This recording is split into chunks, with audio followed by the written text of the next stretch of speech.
Біз қазір Монголия мемлекеті Баян-Өлгей аймағы Сақсай, Ұланғыз, Сеңгіл деген сұмындардың шекара аймағындағы Қараңғытының іші деген жерге келдік. Сол жерде ерекше бір мекен бар.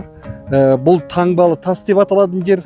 Бұл ежелгі көне түркілердің жаңағы тасқа қашап жазған белгілері. Мына жерде қарап тұрсаңыздар, садақ атып тұрған аттың мүсіні бейнеленген.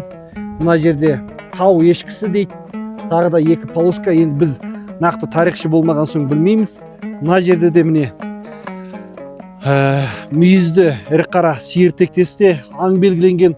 Мына бір жерде нақты тау ешкілердің белгілері міне нақты бейнеленген мына жерде. Сонымен қатар мына жерде тау ешкі бейнеленген, мына жерде бейнеленген, мына жерде де бейнеленген. Бірақ осы тас ана бір жерде болған.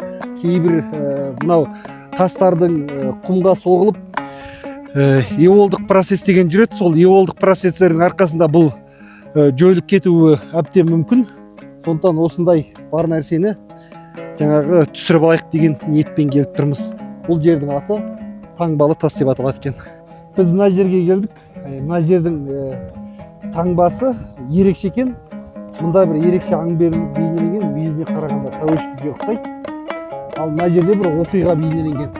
Мынау мал ма, тау ешкі ма бірдеңе. Мына жерде қасқырлар, мұнда тұрған аңшылар соны аулап атқан сияқты. Тау ешкілер секіріп қашып бара жатқанды бейнелейді. Сондай ерекше таңбалы тас тауып алдық тағы да.